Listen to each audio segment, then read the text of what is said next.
Salut à tous, c'est Hathor, j'espère que vous allez bien. Si vous ne l'avez pas compris, chez Doctor et Hathor, on aime bien tout ce qui touche aux jeux vidéo. Du coup, aujourd'hui, je vous propose de parler du jeu vidéo dans les films. Le but ici ne sera pas de parler des adaptations de jeux vidéo en film, ou l'inverse, mais de parler des films dont le jeu vidéo fait partie des thématiques principales. Voici donc une sélection de 10 films sur le jeu vidéo. Numéro 1, Tron et Tron l'héritage.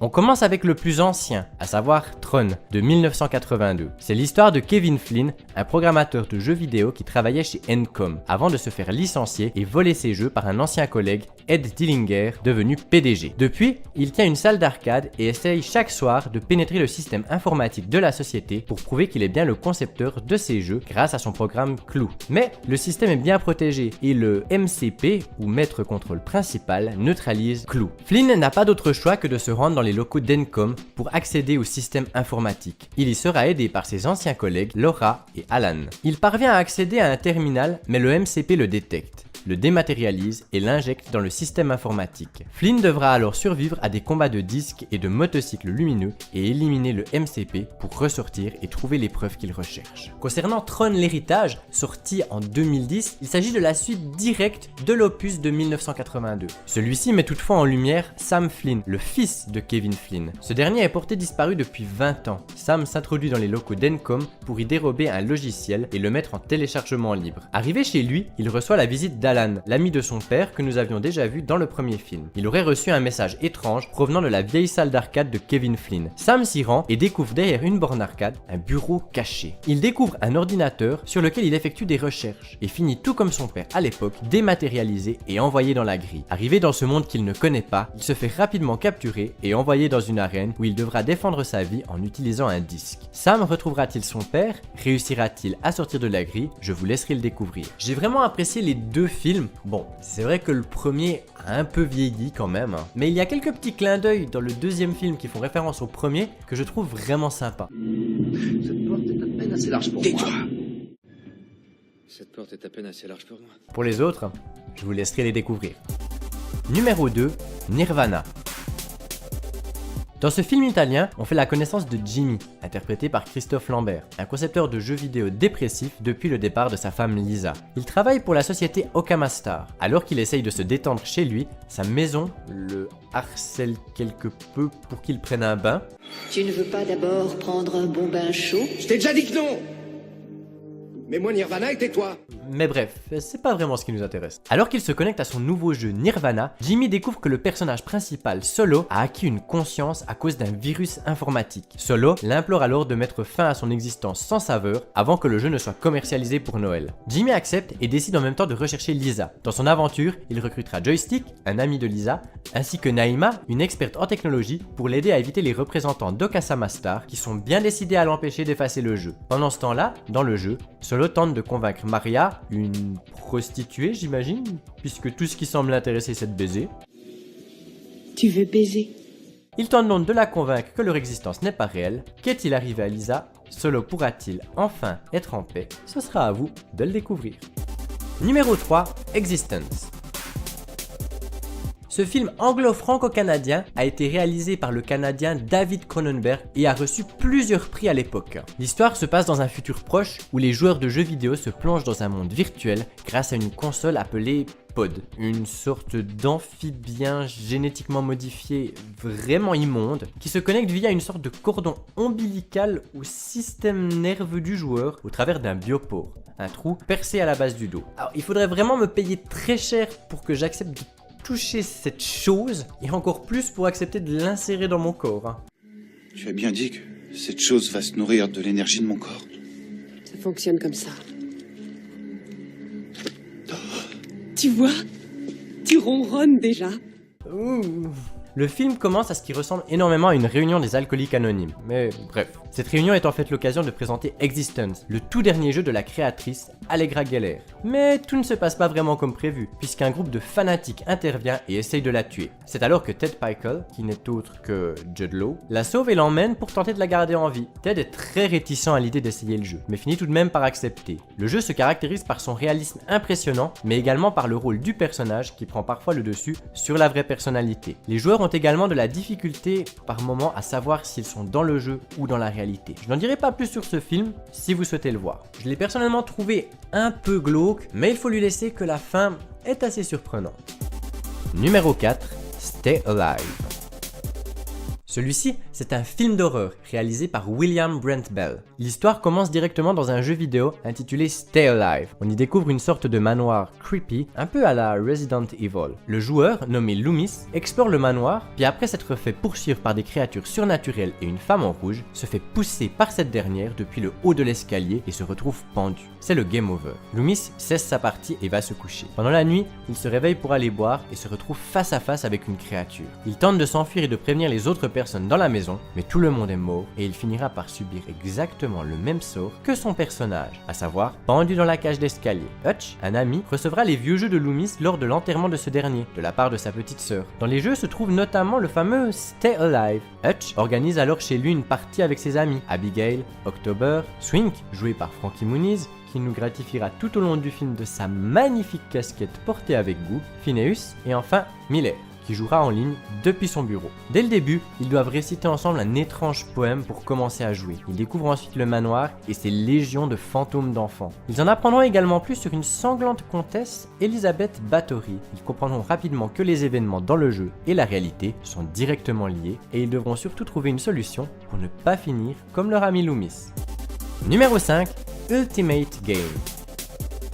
En 2034, le programmateur Ken Castle invente une technologie qui peut remplacer le tissu cérébral et permettre aux humains de contrôler d'autres humains. Il crée deux jeux. Le premier, un jeu de simulation de vie sociale appelé Société, permettant aux joueurs d'utiliser des humains vivants comme avatars. Ceux-ci sont rémunérés pour laisser le contrôle de leur corps. Ce jeu est un succès mondial et permet à son créateur de devenir l'homme le plus riche du monde. Le deuxième, appelé Slayer, est un jeu de tir à la première personne où les personnages jouables sont des prisonniers condamnés à mort, qui s'ils parviennent à survivre à 30 parties, obtiendront leur liberté. Jusqu'ici, personne n'a réussi cet exploit. Toutefois, un condamné, John Tillman, surnommé Cable, est tout proche d'y parvenir. Il est effectivement parvenu à survivre à un record de 27 parties grâce à Simon, une jeune superstar du gaming de 17 ans, issu d'une famille riche. Mais Castle n'est clairement pas décidé à laisser Cable survivre encore 3 parties et tentera bien entendu de l'arrêter. Avec l'aide de Humans, une organisation d'activistes qui milite contre la technologie de Castle et celle de Simon, Cable tentera de survivre pour retrouver sa femme et sa fille.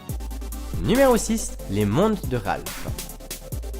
Les Mondes de Ralph est un film d'animation des studios Disney. L'histoire se passe dans une salle d'arcade où Ralph Lacasse est le méchant du jeu vidéo Fix-It Felix Jr. Son travail est de détruire un immeuble pendant que le héros du jeu, Félix donc, le répare grâce à un marteau magique et remporte chaque jour une médaille pour son bon travail. Pendant 30 ans, Ralph effectue son travail sans broncher, mais il ne supporte plus de vivre dans une décharge, d'être détesté par les habitants de l'immeuble et tout simplement d'être un méchant. Il se rend à une séance des méchants anonymes pour faire part de ses doutes, mais ceux-ci l'encouragent à continuer ce qu'il fait et à renier ses sentiments. De retour dans son jeu, il découvre que les habitants fêtent les 30 ans du jeu sans lui. Ralph décide de s'inviter à la fête, ce qui n'est pas du goût des habitants. Une dispute éclate entre Ralph et Jean, l'un des habitants. Le seul moyen d'être gentil serait d'obtenir une médaille. Ralph s'enfuit alors du jeu pour tenter d'en obtenir une. Sauf que du coup, il n'y a plus personne pour détruire l'immeuble et que le jeu est déclaré hors service. Au cours de son périple, Ralph rencontrera Vanellope, une jeune fille considérée comme une anomalie en raison de ses bugs. Son rêve est de devenir l'un des personnages jouables de Sugar Rush,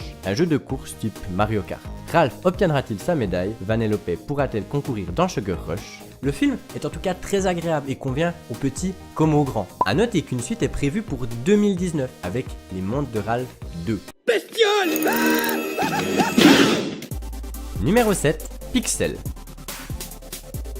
En 1982, nous faisons la connaissance de Sam Brenner et de son ami Will. Accro aux salles d'arcade, Sam se découvre rapidement un talent inné pour comprendre les patterns des jeux de l'époque. Il décide donc de participer au championnat du monde de jeux vidéo. Il se retrouvera en finale face à Eddie Plant, qu'il affrontera dans une partie endiablée de Donkey Kong, mais Sam finira par perdre car en avançant dans les niveaux, les tonneaux lancés par Donkey Kong le sont de manière aléatoire. A noter qu'une capsule contenant une cassette vidéo avec des extraits du championnat sera envahie dans l'espace dans l'espoir qu'il parvienne auprès d'une vie extraterrestre.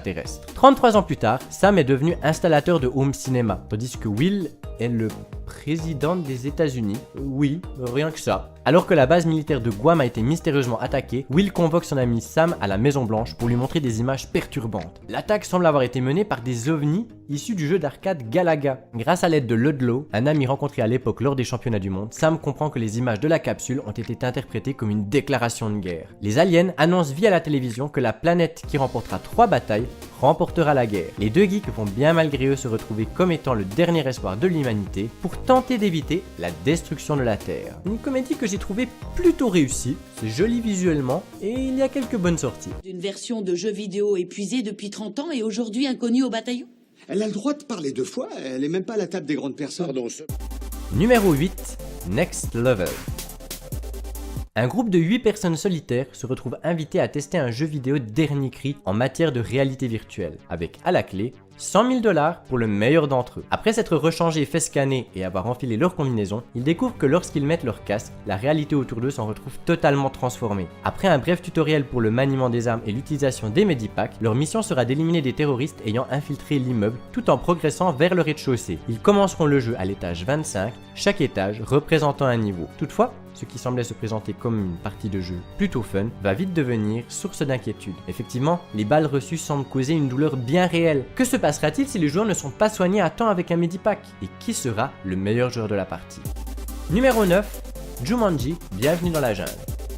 Ah, Jumanji. Les anciens ressentiront probablement une petite pointe de nostalgie en entendant ce nom. Du coup, l'annonce d'une suite 12 ans après le premier n'est pas passée inaperçue. En 1996, un père trouve le jeu Jumanji sur une plage et l'amène à son fils geek. Mais celui-ci trouve les jeux de société ringards. Du coup, pendant la nuit, le jeu se transforme en jeu vidéo. L'adolescent essaye le jeu et disparaît mystérieusement. 20 ans plus tard, on fait connaissance avec 4 personnages un peu clichés. Spencer, un geek solitaire et effrayé par tout et n'importe quoi. Fridge, un joueur populaire de l'équipe de football américain. Bethany, la bimbo accro au téléphone. Et Martha, la fille coincée qui manque d'assurance. Alors que tous vivent une journée ordinaire au lycée, ils se retrouveront tous en retenue ensemble. Leur punition, ranger un local où ils trouveront une vieille console de jeu. Ils choisissent leur personnage et se retrouvent aspirés dans le jeu. Ils vont alors découvrir qu'ils ne sont plus dans leur propre corps, mais dans celui du personnage qu'ils ont choisi, mais également qu'ils n'ont que 3 vies. Les perdre les 3 amènerait à une mort réelle. Pour sortir du jeu, ils devront ramener une pierre précieuse, l'œil du jaguar, sur sa statue. Le film est plein d'humour et on y retrouve plusieurs codes des jeux vidéo, comme les vies, les faiblesses et talents, les niveaux de jeu,